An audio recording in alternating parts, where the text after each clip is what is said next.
চলমান এসএসসি পরীক্ষার প্রশ্ন ফাঁস হচ্ছে খুবই দুঃখের বিষয় এবং এই দুঃখটা কিন্তু আমাদের দীর্ঘদিন ধরে রয়ে গিয়েছে। কারণ প্রতি বছরই এসএসসি আর এইচএসসি প্রশ্ন ফাঁস হচ্ছে।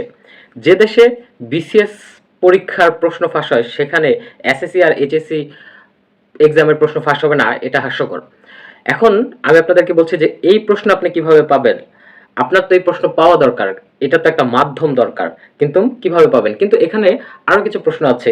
এটা কি নৈতিক নাকি অনৈতিক? আচ্ছা, ধরেন আপনি একজন ভালো স্টুডেন্ট। আপনার জিপিএ 4 আসবে, 4.5 আসবে।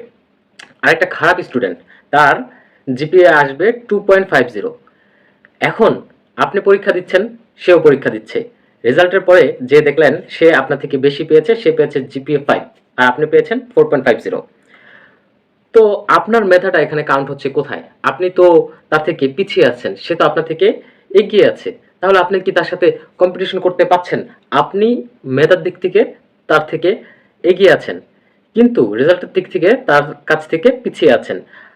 সবার প্রথমে তাকে টানা হবে, সে সব জায়গায় চান্স পাবে, আপনি পাবেন না। এটা কেন হবে? এটা বাংলাদেশ, এজন্যই এটা হচ্ছে।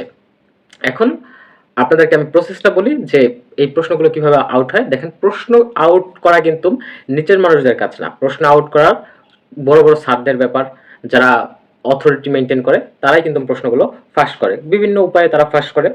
সেটা হচ্ছে তারা হয়তো বা ছবি তুলে রাখছে, অথবা যে বোর্ড বসছে সেই বোর্ডে তারা জানে, তারাই ফ্ল্যাশ করে দিচ্ছে। এমন সূক্ষ্মভাবে ফ্ল্যাশ করে দিচ্ছে যেটা হচ্ছে সাধারণ স্টুডেন্টরা বুঝতে পারছে না।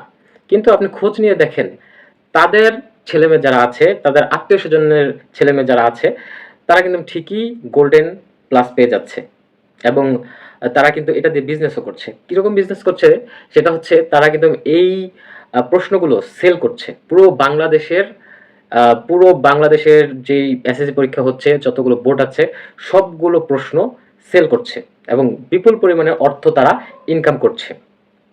এই প্রশ্ন কিভাবে পাবেন? এই প্রশ্ন নীলক্ষেতে পাওয়া যায়। নীলক্ষেতের বিশেষ কিছু স্পেসিফিক দোকান রয়েছে। সেই দোকানে যেয়ে আপনি যদি কথাবার্তার মাধ্যমে হিন দেন, তাহলে তারা বলবে যে হ্যাঁ, এখানে আছে।